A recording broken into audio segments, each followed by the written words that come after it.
Hello दोस्तों, आप लोगों का स्वागत है आज की वीडियो में। आज हम देखेंगे PMT9 क्या होता है, ठीक है, और ये आया क्यों है ये ऑप्शन, ठीक है। पहले तो मैं बता दूं, ये जो PMT09 है ये आपको GST पोर्टल में मिल जाएगा। जो उसके नेविगेट है वो है सर्विस में जाके आपको लेजर्स के टाइम में जाना है। देन वहाँ पे इलेक्ट्रॉनिक कैश लेजर का ऑप्शन दिखेगा, आपको वहाँ पे क्लिक कर देना है, ठीक है।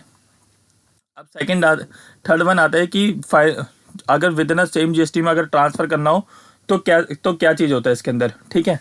इसके अंदर ये होता है कि अगर जैसे हमने अपना टैक्स जो हमें पे करना था गलती से किसी और हेड के अंदर पे हो गया, ठीक है, तो हम इजीली उसे ट्रांसफ़र कर सकते हैं, ठीक है।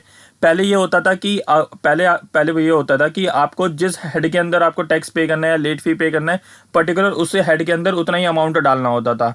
अब ये है कि आप जिसमें आप टैक्स के हेड में आप पे करा लीजिए। जैसे अगर आपको बाद में पता लगता है कि आपको इतना अमाउंट इंटरेस्ट में चाहिए, इतना लेट फी में चाहिए, तो आप PMT09 के थ्रू आप ट्रांसफ़र कर सकते हैं, ठीक है।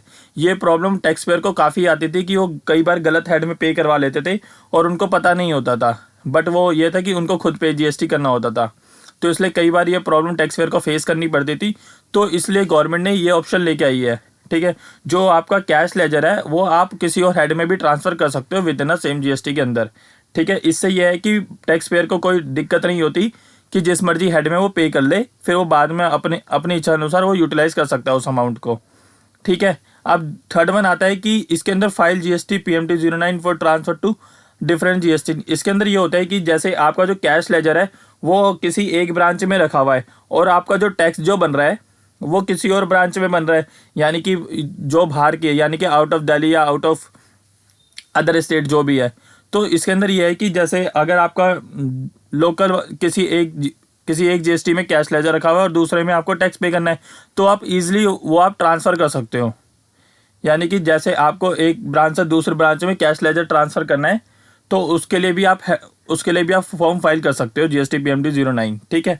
अब इसके अंदर ये होता है कि आप जो टैक्स के जो हेड होते हैं चार, और इंटरेस्ट, पेनल्टी, लेट फी, इन चारों में आप ट्रांसफ़र कर सकते हो अमाउंट।